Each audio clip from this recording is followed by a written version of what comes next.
photographic portrait is Max Dupain's photograph of the Australian painter William Dobell, which was a portrait made in 1942. I like it partly because it's a portrait of a great portraitist, which Dobell was, but also the photograph is so different from the photograph that Max Dupain is best known for.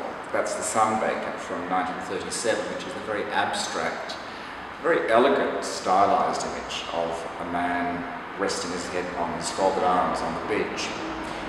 The difference between those two photographs is extraordinary, and I think I like the Dobell portrait because there's nothing conspicuously composed about it, unlike the Sunbaker. It's a very natural photograph, I think set in his kitchen, and he looks kind of daggy.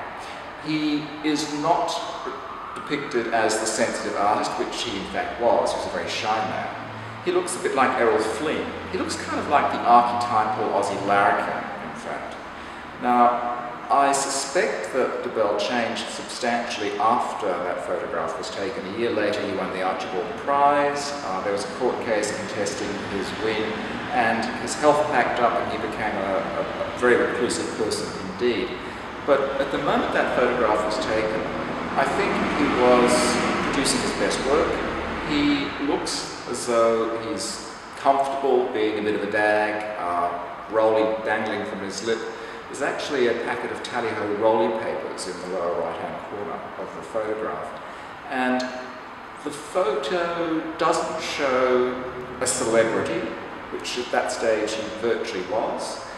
It shows somebody that you could relate to very easily. And I think that's why it's successful as a portrait of an Australian artist, because particularly in the 1940s in Australia, somebody who was too poncy would just not be taken seriously by the public.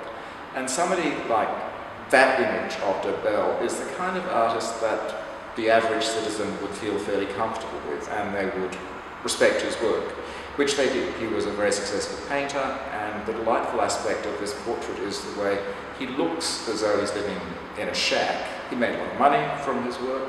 A lot of the checks arrived in envelopes that were never opened, however. He was not particularly keen on living the high life.